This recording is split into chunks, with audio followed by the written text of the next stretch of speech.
ஆவாரம் பூ ஒரு அரிய வகை பூ. இது நிறைய மருத்துவ குணம் நிறைந்தது. இந்த பூவை தண்ணியில் கொதிக்க வச்சு ஒரு டீ மாதிரியும் குடிக்கலாம்.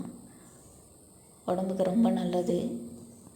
இதை காய வச்சு நல்லா பவுட்ராக அரைச்சி ஒரு ஃபேஸ் வாஷ் மாதிரி யூஸ் பண்ணிக்கலாம். இதோட பூக்களை காய வச்சு ஒரு முகத்துக்கு போடுற ஃபேஸ் வாஷ் மாதிரி யூஸ் பண்ணிக்கலாம். இது ரொம்ப சீப்பாகவே கிடைக்கும்.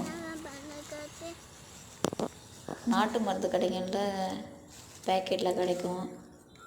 இந்த மாதிரி உங்களுக்கு பக்கத்தில் இருந்தால் பறித்து யூஸ் பண்ணுங்கள். அப்படி இல்லைன்னா பேக்கெட்டில் கிடைக்கும். நாட்டு மருந்து கடையில் வாங்கி தாராளமாக யூஸ் பண்ணலாம். காய்ந்த பூக்கள் கூட பச்சை பயிறு சேர்த்து அரைச்சி குளிச்சுட்டு வந்தீங்கன்னா நல்லா முகம் பல